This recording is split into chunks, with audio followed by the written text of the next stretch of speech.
Hey, Julie. I feel like I want something. We don't have some catchphrase. Hey, Julie, welcome to ADHD. Hey, Tony. What's up? Okay, Why did I, for some no, reason, I wanted to go 1D for One Direction. I did not know that's what you were doing. I was seeing you do something. I didn't know if, you're 20 years younger, right? I thought maybe that's what the kids are all doing. They are. Yeah. You should start But doing it. They'll think you're cool. You should start doing that, Tony. I've thought about it. Okay, so welcome to Love ADHD. This is episode number 8, and we are so confident about that this week. It is episode 8, and you can now. First, I want to tell a story. So this is really funny, and this is one of those where is it just neither one were paying attention, or is it ADHD? But I had somebody in my office yesterday, and they're awesome, and they just said a really nice thing, and they said, man, you and Julie have really hit your stride these last few episodes. And it was funny. You could tell that he didn't want to make it sound like he was saying, man, because you guys blew those first couple of episodes. But he's like, you really hit your stride. And I said, oh, that's so nice. And I said, you know what? Let's do an audio recording and I'll send it to Julie and she'll really get a kick out of that. So then he and I say, hey, you really hit your stride. And he has a couple of suggestions for future episodes, which I think are great. So then Julie and I get on here and I said, hey, what'd you think about that audio recording? And Julie, you take it from there. What was your experience of the audio recording in this story? Well, I was like, oh, you mean the one where you asked me for some therapy advice, basically? Yeah. And I was like, wow. Wait a minute.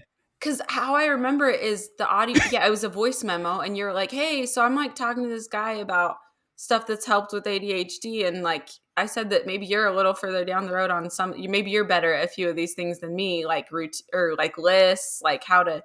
He's like, oh, and then he that's was right. like, yeah. See, I'm not making this up. Oh, and I was like, no. yeah, routines and lists. And yeah, that's what's really working for me right now. But so when you introduced it, hey, was that cool? That I was like, well, I just was surprised with all your knowledge that you were looking for me for advice for your client. But I was also flattered. So. Yeah. And it turns out that I wasn't. And then you missed that part where I was like, oh no, we were heaping praise. And then he had a suggestion for an idea. So I love that we both had two completely different experiences over the same recording. Did you think my response was weird then? Did you play it for him? Yeah. You guys listened to my response? No. Okay. You know what's funny? Okay. This is fun. I don't know if you ever had the experience. So I answer most of my texts, or I text on my computer and not just my phone because I like to type the answers out. But every now and again, and I don't know why this happens, but I'll send a text from my phone and then I'll fire up my computer and it will be there and it will appear to be not read, even though it's my text. So then I saw that and I saw it was a voice recording and I thought it was my voice recording to you. So I didn't play it. So it's still sitting there. So I didn't listen to it. Okay. Yeah. It's okay. Did you say, okay, so this will be really funny when I hear it afterward. Yeah. I'm kind of glad you have context right now because I think you'd be like, why are you giving me advice? I probably would have. I really would have. I would have thought, wow, okay. So that's what she you knows do with a compliment, huh? Yeah, I'm I scrolled a few memes on Instagram about ADHD today. I kind of know what I'm talking about. So okay. Aside, I love Tony. it. Okay. Okay. And then another funny thing to me in the world of ADHD, and this is a big announcement for us. We now have a website and you can go to love dash. Did you say dash or hyphen? What is it? I say dash. Okay, love-adhd.com. And there you will find our website and you can sign up to find out more things and you can see episodes and the videos and all that stuff. But here's what was funny is I think yesterday in between sessions, I just texted Julie and I just said, which one of these URLs do you like? And we had never talked about it before. And there were a couple of them. And then Julie shot me something right back. And then I bought it. That was a couple seconds into that decision. It's because you know, if you ask me, I'll be like, that one. Yeah, and you did. And I was so grateful for that. And that was because I was reading the pod news. So the podcast news, it comes in every morning at 4:00 in the morning. And I have done more things when it comes in than anything ever. And so it comes in, it says, hey, here's a website builder program, and you can have one up and going in 5 minutes. And I was like, deal. So then I had the URL from the day before or whatever. And then within 5 minutes, I got this website. But then I was supposed to be recording a bunch of videos this morning and audio for podcasts and a marriage course. I hope my social media team doesn't hear this part because they thought I was doing updates to my marriage course. And instead, I ended up spending an hour messing around with this cool website builder. And then I sent it to you and I said, Julie, check this out. I didn't do anything I was supposed to do today before clients came in. But look at this website. Isn't that fun? It's so fun. Yeah. It's amazing too. I looked at it, I was like, this is so cool. I'm excited to play with it. I'm excited. Yeah. Make it kind of fancy. So that's Yeah. So that's our big announcement. You can go to our website. We have a website, Yeah, love-adhd.com. that's I right. love it. I love it. Yep. We chose right. Okay. So, Julie, you have been doing some reading for today's topic, right? Yeah, well, I mean, I learned to read yesterday, but I started reading today. Yeah. So, Nice. you've been doing some reading. Yes, I You know, have. it's funny. You've In been my doing head, some I thinking. seriously was, because when we were talking about what we were going to talk about before that we hit play or record, I guess is what we really hit. You said something about I'm going to talk about doing some reading, and I in my head thought humble brag. So I was doing that joke already. Okay. Good, good. I have, in fact, been doing some reading. So, to introduce our topic today, I'm going to tell you about this reading that I've done. Humble brag flex. I can read. So, go, dog, go, and then this. Okay, so New York Times article. Okay, I started reading it and I did realize later, I looked back and it was published in 2013. So maybe slightly outdated, but I think the information is still helpful. The next one, there's two I want to talk about. The next one is 2022, so a little more current. But I've thought a lot about this idea of why are so many people diagnosed with ADHD now? It's something that we Hmm. thought of, I think, in the past as more of a rare thing. And now it's such a common thing in comparison. I mean, you talk to like my parents they never even heard of ADHD when they were kids. And now it seems like something that's kind of a common diagnosis. And so I think that's even given me reason to question, like, do I really have ADHD, or is ADHD even what we think it is? Or is it a disorder at all? Or, I mean, there's a billion questions that go into that. But so that's what I typed into Google. I was like, hey, why are so many people diagnosed with ADHD? So in the New York Times article, I thought it was interesting. It said that in the early 90s, less than 5% of school aged kids were diagnosed with ADHD. Okay. Then earlier this year, which we have to remember this was published in 2013, so 10 to 20 years later, it says 11% of kids ages 4 to 17 had been at some point given a diagnosis of ADHD. Okay. Okay. So this is a New York Times Okay. article. So I thought that was interesting. That's over double. Yeah. Then which I think this research I would put more stock into just because it is by the National Library of Medicine. This is in 2022, this study was done. They said in Okay. 1997, we have a 6.1% diagnostic rate of people being diagnosed with ADHD. And then by 2016, so 9 years later, it's up to 10.2% of people. Okay. So really actually not that different between the two articles, the rate of increase in those years. But I mean, there's definitely, yeah, it does feel like people are being diagnosed and it's definitely showing. So is it that we're more aware of ADHD in general? Were people always this? Is it, how much is it environmental, the stimulus? Like, I have so many questions and I'm just excited to hear it. Just throw it at me. Oh, okay. So this is really interesting because and I would have had a completely different answer. I'm going to tell you what I think, but then there's a pretty amazing podcast that I want to put a link to on our website.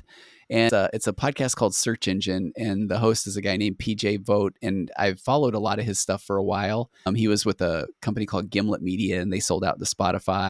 But he just did one, and it's called. He did an episode called "Why'd I Take Speed for 20 Years." And then he talks about basically the history of stimulants for ADHD, and it is so good, Julie, and I would highly recommend it because it almost might be a lot for somebody that's just starting to figure out if they have Right. ADHD or not, because he goes from this place of talking about how he got his diagnosis when he was young, and then how he took stimulants and how they made him feel, but he was able to be successful and accomplish a lot of things. But I love things like this where even throughout the episode, I went back and forth on, wait, are they bad? Wait, oh no, they're good. Well, they helped him, but wait, are they bad again? And it's so funny. By the end of the first, he says it's going to be a few different episodes about it. But at the end of the first one, I was like, okay, they're okay. They're okay. And I thought it was really funny because, my experience has been amazing. This Yeah. diagnosis and taking the medication. And so then I have to remember that, okay, my experience is my experience. But the only reason I bring that up is because what he talks about, that it's so fascinating because the medication was initially, like, the stimulants even weren't, ADHD wasn't even really a thing until I forget the year that it was first an official diagnosis. And the first use of the stimulants was, I think, as an antihistamine. How funny is that?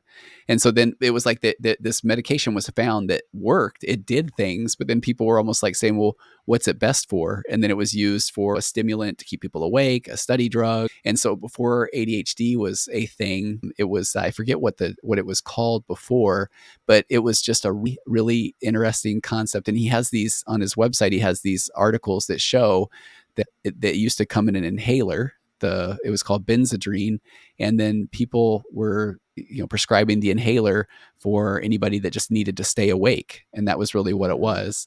Yeah, and so then when ADHD really started coming a prevalent diagnosis, it was just a kid related thing.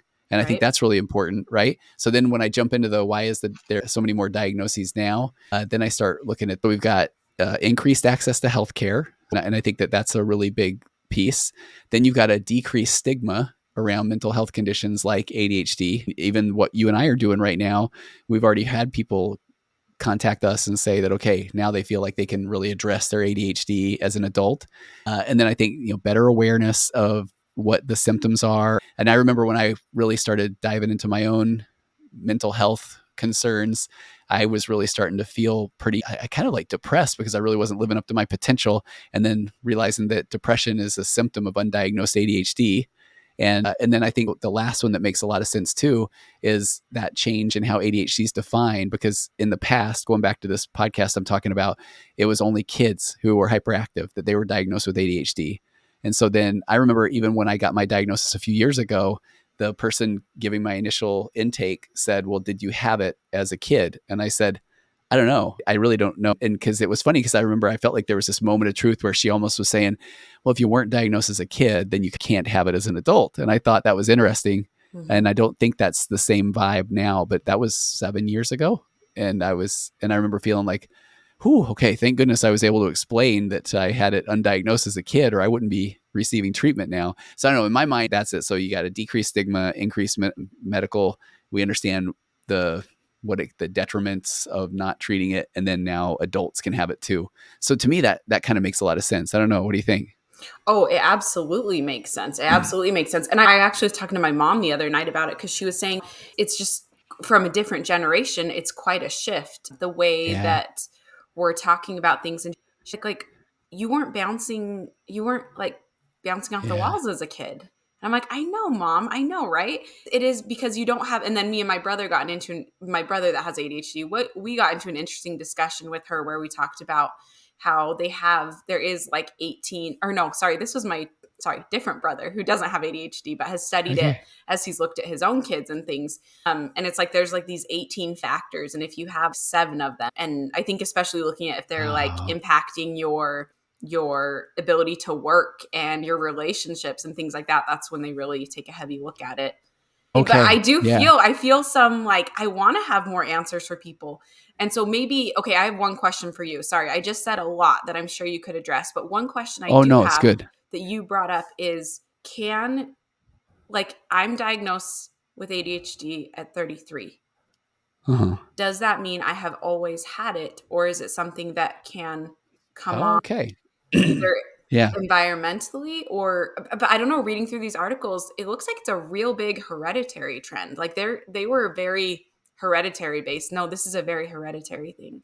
So it's funny. It's a great question. And as a matter of fact, you just set me up perfectly for something I want to talk about that I didn't know if would fit into what we're talking about today. And it's this concept that in ADHD 2.0, which again, I call the Holy Scriptures, it's this concept called VAST, which we'll talk about that in a second. But yeah, even in that book, I remember reading this part where it says, in one sense, you can say that the causes are somewhat unknown, but researchers believe that genetics play a really major role in addition. But then there are also risk factors that include things like brain injury. But there is a belief that some environmental risks, maybe like lead exposure, but also the one that I thought was pretty interesting was alcohol and tobacco use during pregnancy or Mm, premature birth or lower birth rate. And I remember reading that because I'm an old man, and so my parents grew up in a time where you weren't being told to not drink or smoke during pregnancy. mhm. So it wasn't even something that was a negative. It just it was unknown. So Right. then when I'm reading that, and I just think, wow, okay, because there's some belief that and again, I'm not a doctor, even though sometimes people write that on checks to me. but the concept around a lack of oxygen or blood flow or oxygen in the fetus, or that's one of those beliefs that have to do with whether it's premature birth or lower birth weight or alcohol or smoking by a pregnant mom, because that restricts, I guess, oxygen to the fetus in certain areas. So there's one belief, but I don't know enough about the science or the data behind that. So that is wild. Yeah. But vast. I'm going to read a little bit about this one because this is in the book ADHD 2.0 as well. And they just say ADHD it's interesting. They say it's not a deficit disorder. There's a little bit of a belief that there's a movement to say that calling it a deficit disorder is potentially corrosive name, that the term deficit disorder places it in the realm of pathology or disease. And individuals with ADHD do not have a disease. And now kind of what we talked about a couple of weeks ago, nor do they have a deficit of attention. In fact, they have an abundance of attention, but the challenge is controlling it. So there's kind of a movement to say a more accurate descriptive term is variable attention stimulus trait, or VAST. And the belief there is that you can demedicalize ADHD and then start focusing on the benefits of having, this ADHD-like or VAST brain, because I don't know. What do you think about that? Because I'm not one that cares much about the label itself, Right. but I can understand where that might. So I remember I was a few years almost into the diagnosis when I was like, oh, that's right, it's a disorder, but I didn't care at that point. What do you think? I kind of like it. I mean, just hearing that off the top of my head. And I did grow up hearing a lot of concern about labeling people. And I hear that Mhm. now still a lot in my circles. Why do we have to label everything? Why do we have to give things a label? Why do we have to? And to me, one thing I've pointed out before is, and I think because a lot of these people have been exposed to people where they felt like they saw it used as an excuse for bad behavior. And I absolutely feel Yeah. like I have watched that as well. Have seen, well, I'm just this way, and so I'm going to treat you badly. And you know what I mean? And I'm just never going to be an advocate for that. No. And because I've been exposed to a lot of that, I think I have a very different perspective on my own diagnoses. I do take responsibility for, okay, this helps Yeah. me know what to do. It was interesting. I was just talking to a friend. I'll come back around. Don't worry. But I was just talking to, probably. I was just talking to a I was friend going to say, about this. in my mind, Julia, if you do, it's fine. I'll forget Yeah, anyway. it was So, fun. yeah. I know. I'm among friends. No, it was so interesting. I was talking to a friend about the word trigger, and he was saying to me, he Okay. said, I hate that word, trigger.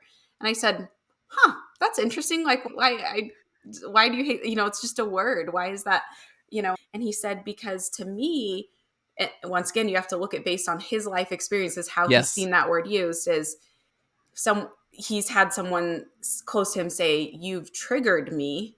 Yeah. Yeah. And so therefore it's like you overstepped because you hit my trigger. And I Yes, thought, exactly. oh, and I was like, oh, I have a completely different understanding of what trigger means. He said, well, and I thought it was cool that he was like, tell me what trigger means to you. And we did the same thing with the word gaslighting. Very Yeah. interesting. And I said, oh, if I say, oh, I'm feeling triggered, it has everything to do with, oh, I can recognize right now that I'm having kind of a bigger emotion with this than I think it actually like needs. And therefore I Yeah. can look back and say, oh, is this about something else? And it's popping up for me. And then I can then say, oh, okay, like 6-year-old Julie is feeling a lot right now. What do we need to do for Yeah. her? And it's all about me filling my own needs. It has nothing to do with about a responsibility on someone else. And I think that was an interest. It was like for this person I was talking to, trigger had been used as a reason to make it his fault, Yes. and for me, the word trigger, it makes it my responsibility in a really positive way because then I can like fill my own needs, and that's exciting. But so my point being with all of this, with labels, with these words that people can have a really negative feeling about, I think it has everything to do with that there are going to be people with narcissistic tendencies and that will Yep. manipulate phrases in every school of thought. So Yes. therefore, there are going to be people that misuse labels and use it for bad behavior.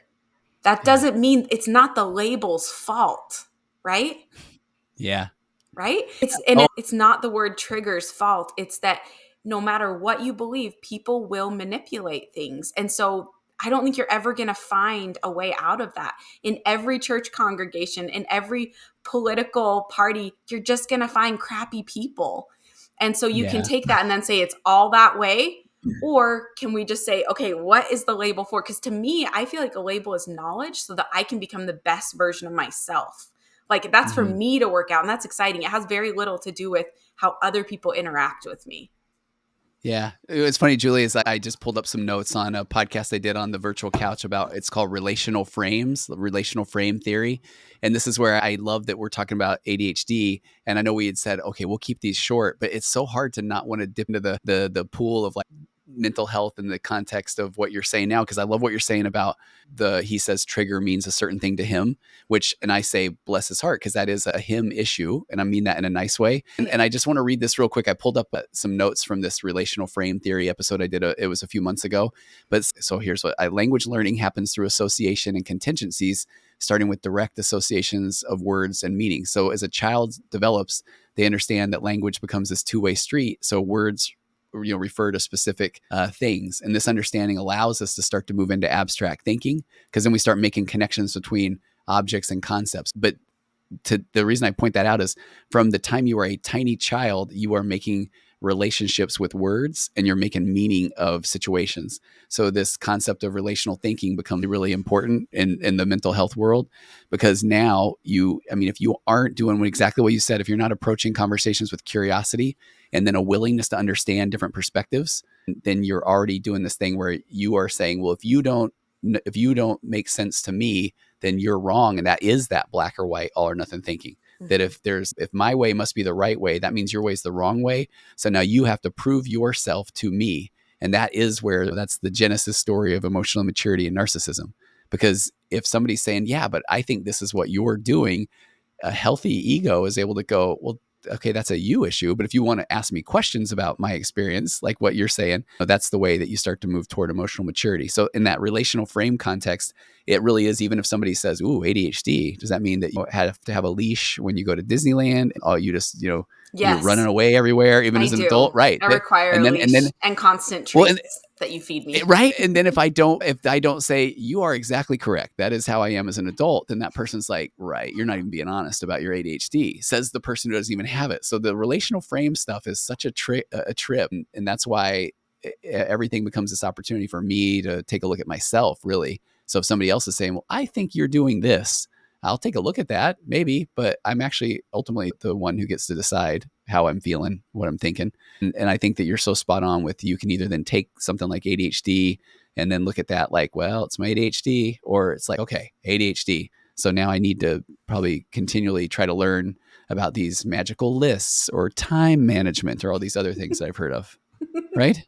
That's what my voice memo. You're gonna hate my voice memo. You're gonna like throw your phone to your head. Oh, I'm like, I think like lists and routines. Yeah, that's what I'm trying to figure out. And yeah, my planner's a disaster. I'm like trying to tell. I'm like, well, this is what I think works. I don't know, Tony. I don't know. Just clean your office.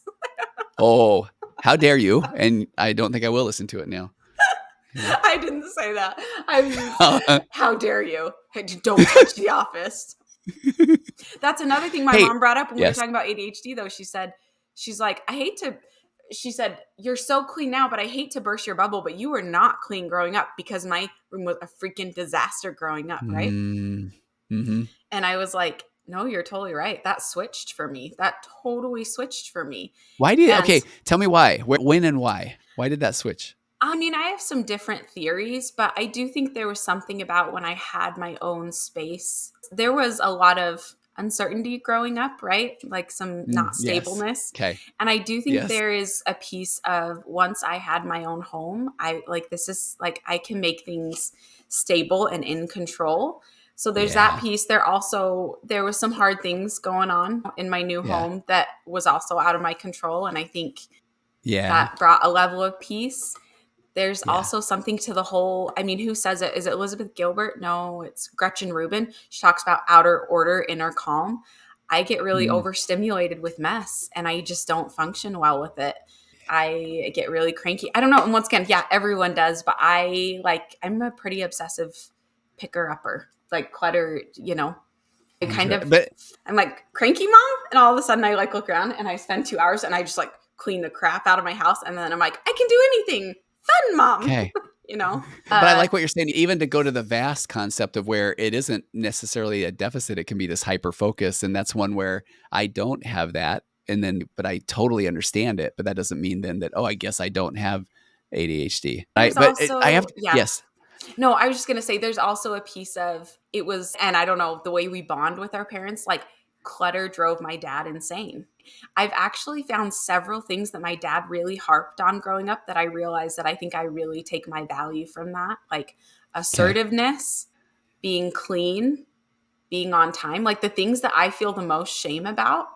I realize are things that I heard be really, really important to my dad. So I'm like, That is are that like important. a Yeah. weird bonding thing between daughter Uh, and I don't know. I say it's not a, I was going to make the joke, not a weird bonding thing, but go lay down on your couch and we'll talk about this next part because that is the concept that we get our sense of self as a kid by external validation. So even if we're like saying, no, you're wrong, and because we might have that, it's called, cycle. Oh, do you see if anybody's watching the YouTube channel? Do you see that thing? Did we have this before? What? Watch what I can do. Watch the screen. Look at that. I think I did this before. Please go watch the YouTube channel. I updated something, and when I just do a double thumbs up, Wait, fireworks happen. mine doesn't No, though. you have. I know. Nobody else has. Watch this one. Wait, if I do this, balloons come up. Ready? Okay, and this is ADHD. Look at that. How fun is that? That's so Not fun. I not want fun to for do the it. people listening. Yeah, you have to upgrade something. But the Okay, problem is, I'm doing a I'm lot gonna of upgrade online it. therapy, and I'm talking like on online therapy, and You're like, and I and now I feel bad because I probably already told this on the last episode, but I don't think so. But the first time after I'd upgraded, I literally it's the end of a session, and I'm kind of on a bit of a soapbox, and this and they're woman's like, crying. oh, and it really was. It was such a powerful moment. And I don't do a double thumbs up, but I must have done my hands in a way. So, Julie, picture this. Like, I've got maybe 1 minute left in the session, and I'm saying, no, you do deserve to be loved. You are enough. You don't have to beg somebody to tell you you're okay. And I must have done this.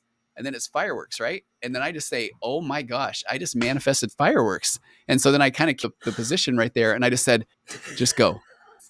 And I was like, I'll do the math, 1 minute off of what my hourly rate is, but it will never get better than this ever. Right? Okay, people need to go watch the YouTube video just This for is that and real see what just life. happened. I just It is. the best. Oh, and now the funny part is I notice right now my hands are in my lap and they're together, and it's because it's been about 3 weeks since I upgraded whatever it is. You're And so stressed. inevitably, I end up doing this a lot. And so then we'll have a moment and then there it is, little thought bubbles and a thumbs up. Yeah. Yeah. That's cool. But Yes. we get our external. Oh, I was talking about psychological reactance or the instant negative reaction of being told what to do. So even as a kid, when we're said you need to care about this, our brain's like, I will not be caring about that. But we also Mhm. want validation from our parents, and so then in our subconscious or who knows. Meanwhile, we're like, okay, but when they're not looking, I'll do this thing that's important to them because I kind of do want some validation. But the Mhm. psychological reactance, fun fact, is the reason why thought suppression doesn't work for anything. If you tell yourself, I shouldn't be thinking this, Oh yeah. your brain, right? And that one's so funny You're because like, I have a don't think session. about that dirty movie, and it's like dirty movie, dirty movie, dirty movie, dirty movie. Not And I that I've usually go seen, with what not that I've seen one, I, but if I had, I was gonna say I usually go with white polar bear, but Julie going with dirty movie. I think last time we talked about watching trashy TV in the middle of the night. Here's the thing. Everybody Yeah. needs to know, and it's fine if you really do watch really dirty stuff. My dirty is Yeah. probably very tame compared to ones. It is okay. There is no judgment here, There's Julie. no judgment. There's no judgment, No whatever judgment. it is. But No. I Yeah. probably wouldn't be Okay. saying it on the air if I actually thought there was a problem. I guess I'll just say that. That's true. Or you say it because then you're trying to be you're normalizing it, and then because it really is a problem. That is true. And you know what? The other night when we were talking ADHD, I was saying something. Oh, because we were talking about like honesty. And I was saying how I'm like honest to a fault. Like I'm like constantly confessing things to people. And my brother's like, that's true. He's like, how long has it been since your last confession? Yeah, that is the thing. I do Okay. confess things all the time. I'm like, I think I thought of a swear word this morning, just so you know, I'm not really a good person. So Okay. go. I was gonna say no. Probably hire another speaker. Like, yeah, probably don't. Okay. I was like, go lay back down on the couch and let's talk about the confession. Confession to get rid of my discomfort, to tell somebody else to tell me it's okay. Or no, I'm just kidding. Hey, okay. I know we've already gone long and I've loved every bit of this episode and you're ready to do Love ADHD. But I did also think as we start to get the website out there and we're starting to get more traction, there is a part of me that we'll have to start talking about maybe places where you're speaking, because I don't think we talk about that enough. That is what you do. You do that for a living, my friend, right? Right. I do. Yeah. So okay, it's so really I want great. you to I love know. it. And it's Share interesting because I don't speak at all about ADHD. Like this is totally like a side love project that I'm becoming more and more invested in, that I'm like, how's this? You just never know how the future Yeah. is going to go. But I'm like, this is really cool. And I just happened to have written a children's book where the whole theme is Oh, that's right. what makes you different makes you powerful. And Uh-huh. oh my gosh. Okay. I just have to Oh, say something real quick. I know we're over time, yeah. but this is a good episode. Yeah. I think I have a little reel of it on my Instagram, but of this moment that got caught on video where we had some interactive time where we were doing some workshop stuff. I'm down in St. George giving this keynote, and I'm walking around talking to these people at tables. And there's a lady that gets really emotional because we had just been talking about some of the leadership principles from this book. And she said, my son has ADHD, and I just been diagnosed. Me and you have just started this podcast, and you Okay. see me, and all of a sudden I'm like listening to her, and all of a sudden I like go over there and I just start listening to her, and you just see me like nodding, and you can see she's acting out what her kid, he can't stop bouncing, and and I'm just sitting there, and I just think, and she just, she bought the book and is like, I just hope he knows what makes him different, makes him powerful. And it's just so crazy how things come full circle and things mean something even different than they did before, right? Like For I have sure. a video that I did for the church we both go to that is by far the most viewed thing. I don't know, it has like 180,000 views. More Mm. than any of my professional stuff has been viewed. And it's like I talk about it as a susceptibility to anxiety and depression. It's called, if you want to see it on YouTube, it's called I Told Myself I'd Yeah. Never Become Depressed. It's a HopeWorks video. And it's just Oh, interesting now because we continually evolve, we get more knowledge. And I'm like, there's so much of an ADHD thing in there that I didn't even know, you know? yeah. And so Yeah. it's cool though. People that are willing to to be a part of the journey and when you get new knowledge, you're like, okay, you adapt. And it Yeah. doesn't mean the stuff wasn't true before. It's just I have new Exactly. vocabulary and Well, all what of I was going that. to say to that, and I think it's interesting because the concept of a parable, because if you are talking about things like scriptures or things like that, there's a lot of parable in there. And I never trying to necessarily be sacrilegious when I say this, but I sometimes joke that I feel like a lot of my podcasts almost could be almost consumed as a parable because it sounds different when you go back and listen to it, is because I'm having a different experience. Or when I, even if I'm saying something like, oh, bless your heart, when somebody's telling me what I'm supposed to think or do, at one point it sounds like I'm learning to set a boundary. At another part, then when you get a little bit more awareness, oh, for real, bless their heart, if that person really does feel like they know me better than I know myself because I finally understand myself. Where back in the day I might have thought, oh wow, maybe they're right, I need to listen to this person. And over time it's like that's kind of crazy. So I do think it is funny when you can go back and look at things through that different lens. And I think a lot of the ADHD awareness is that of, oh, that is why this was a thing, or I did Mm-hmm. this, or so it Mm-hmm. kind of is like a walking, breathing, living parable of life in a sense. It's kind of fun. Yeah, totally. Oh, Julie, love ADHD. Write us the letter. Yeah. Okay. Dear Copernicus. Oh, Stop. boy or girl? I'm curious. Girl, obviously. Oh, of course. Okay, this is my note. Dear Copernicus, I know it can be confusing because I, ADHD, am thrown around a lot these days. And I'm used in jokes. I'm often like the punchline to a joke. It's wondered if I'm even real, if just everybody's diagnosed with ADHD because of social media. And there's just a lot of noise about me. What I want you to know is none of that really matters. What matters is your personal experience. And I think you understanding me better, understanding yourself better, is an opportunity for you to grow into the best version of yourself. And that's exciting. And so I'm excited to partner with you. I've been here all along, just waiting for you to meet me, to recognize that I'm here and that I am here to help you be successful, and that the way you think is exactly the way you're supposed to think. It's exactly how you are made. And there are ways that you can cash in on that are very exciting. And so I'm excited for your future because I believe the best is yet to come. Love, ADHD. Okay, that was wonderful. And I feel like if only you were a child book author, I think having a character of ADHD, a little plushie or something, wouldn't that be amazing? Let's do it. I know. I think so. I hope my publisher's hearing this. Or do we Okay. self-publish? Maybe we self-publish and make more money. Publisher, don't listen to any of this. Don't get mad. Okay. Yeah. Okay. Oh All my right. gosh. Yeah. Okay, Cool. Julie. Oh, well, okay. Yes. Oh, nope. I got to do it now. Actually, like the people that make the fidget cube, I have a fidget cube plushie. Apparently these are, so we need an ADHD one, right? Okay. We got big dreams. We're thinking We do. plush. I'm We will thinking do none of these. retreats. Yes. I don't even know if I should say Yes. this, but I think we should do ADHD retreats where everything is around ADHD. Can you imagine the fun and the knowledge? I mean, yes cannot. and no. And I cannot. That'd be amazing. Okay. All right. What a joy. What a pleasure. Thank you, Julie. You're welcome. We'll see you next time. Okay. See you around. Oh, wait. I'm on YouTube. If you're watching us on YouTube, here we go. Ready? There it is. Fireworks. Upgrade your software, Julie. We got to both do this.